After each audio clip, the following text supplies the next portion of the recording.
戦時性暴力被害者慰安婦にされた少女たち。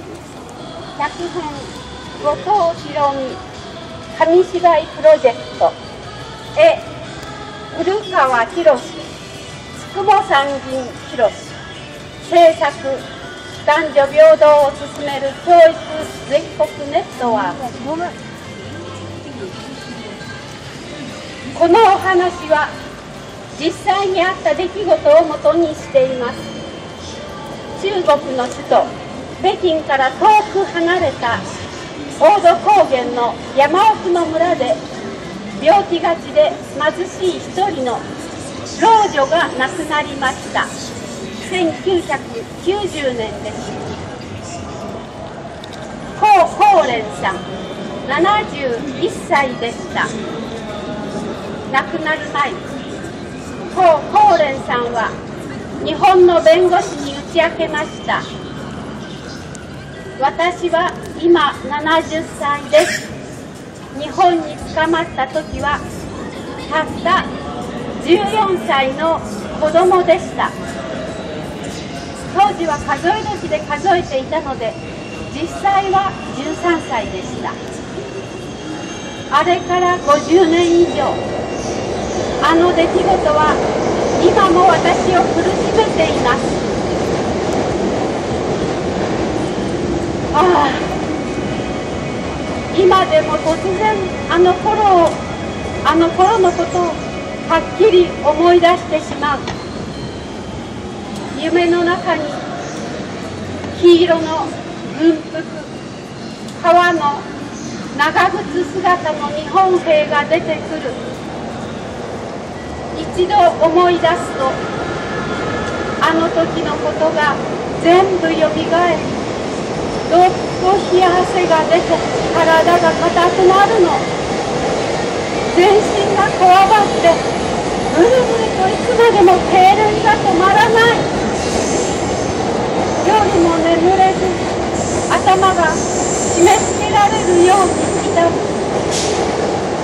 ちょっとした物音でも飛び起きて外へ駆け出してしまう。そうです。高さんの苦しみは50年以上も続いてきました。PTSD、心的外傷後ストレス障害と言います。通常の体験から程遠い圧倒的衝撃的な体験から精神が深い傷を受け、そのために永続的に起こる特徴的な症状です。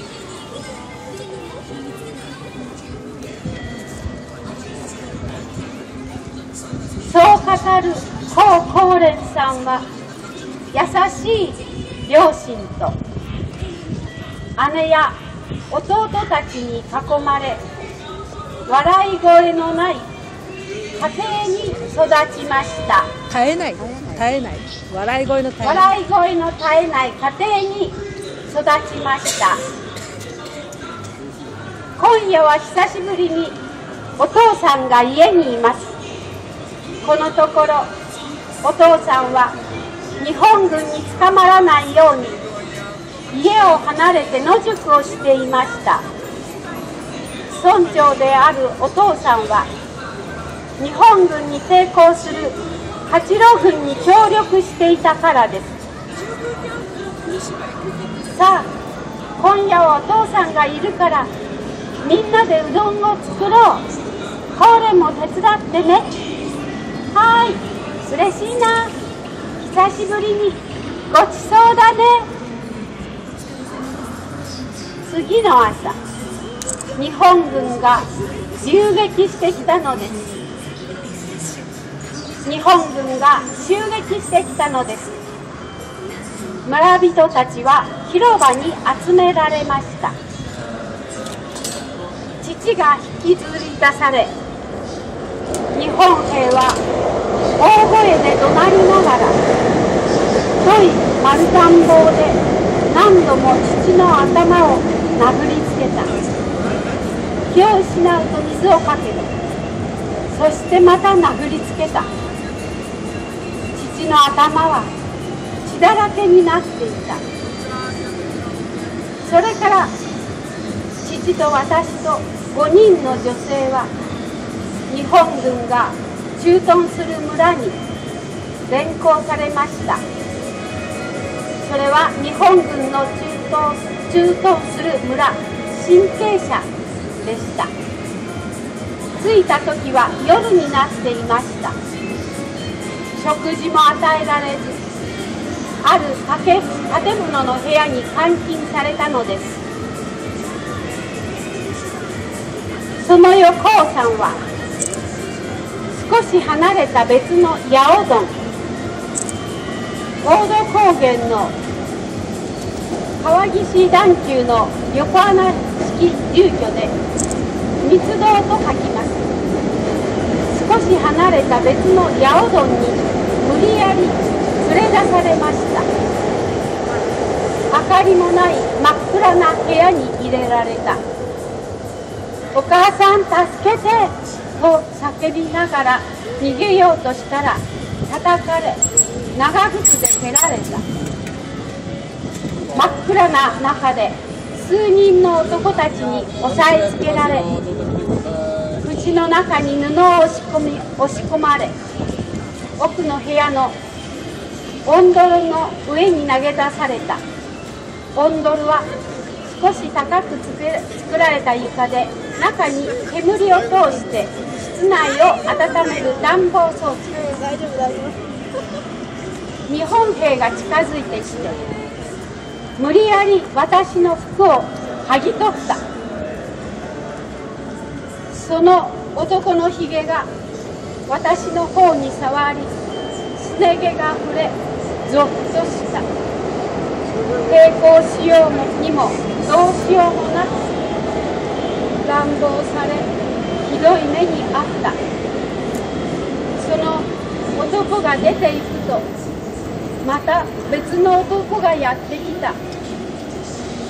痛くて立ち上がることもできなくなり、引きずられるようにして部屋に戻された。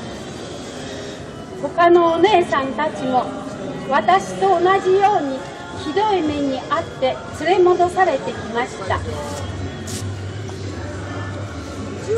6人は恐怖と恥ずかしさで体を寄せ合って泣き続けました。次の日もまた次の日も同じようなことが繰り返されました。とうとう私は血の混じった真っ赤なおしっこが出るようになった。体が痛くてご飯も食べられない。ただ泣くばかりだった。全身がむくんで歩くこともできなかった。私はまだ生理もない年だったのに。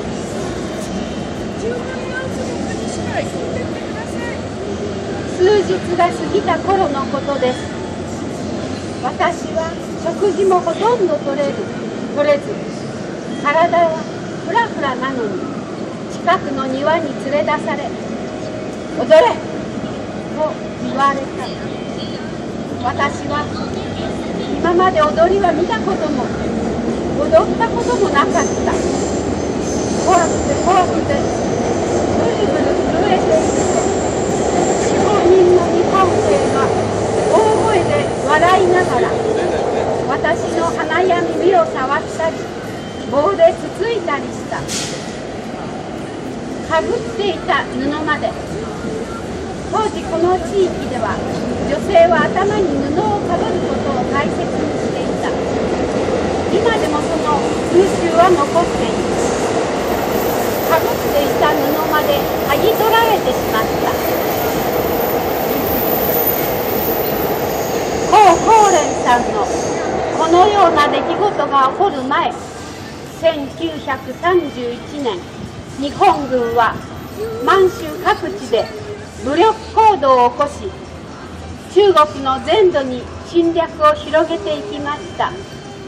37年には南京や北方の山西省にも攻め込んできました。中国の八路軍は各地で激しく反撃しました。日本軍は仕返しに村を襲い、焼き尽くし殺し尽くし奪い尽くすという三光作戦を繰り広げました。多くの女性たちが強姦され殺されました。連行され監禁されて性奴隷にされた少女や女性たちがたくさんいたのです。母が全財産の羊を売り払い、親戚や友達からお金を借り集めて700元のお金を日本軍に支払い、父と私はやっと家に戻された。全身が腫れ、立つこともできないほど衰弱しきった高宝蓮さんはロバに乗せられ、ようやく家にたどり着きました。その後1年もの間、高宝蓮さんは寝たきりの状態でした。13歳の少女にとって心の傷はあまりに深く、狂ったように泣いたりわめいたりする毎日が続きました。両親も嘆き苦しみ、我が子の回復に必死の努力を続けました。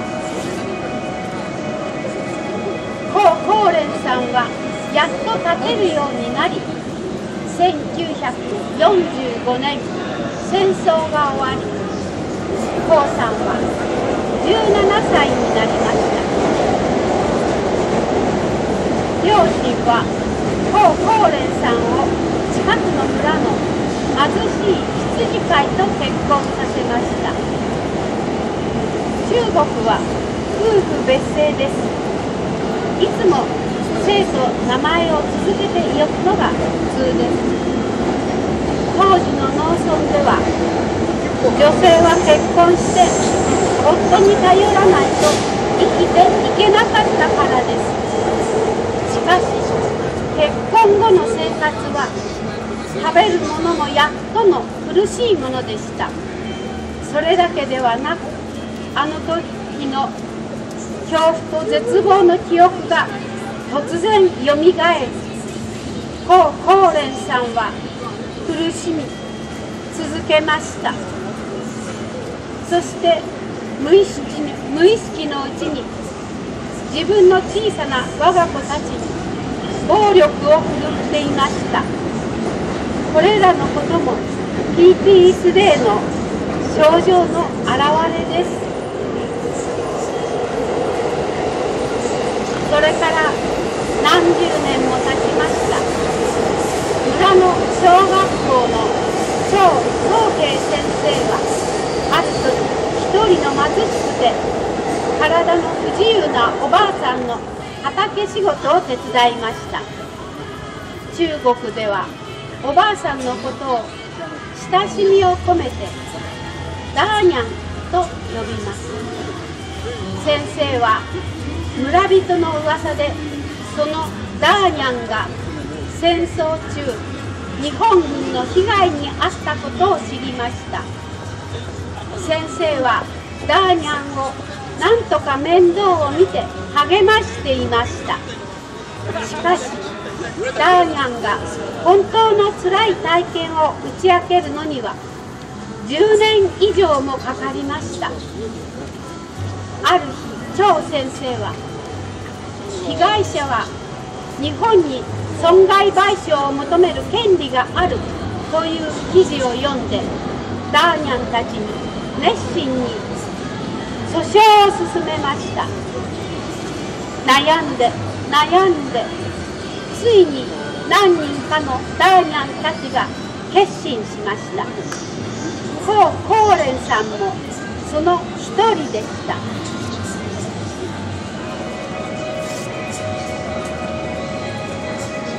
1996年、やっと日本で裁判が始まりました。裁判では被害に遭った事実と長年の心身の苦しみは認められました。しかし国の責任による謝罪と補償は認められませんでした。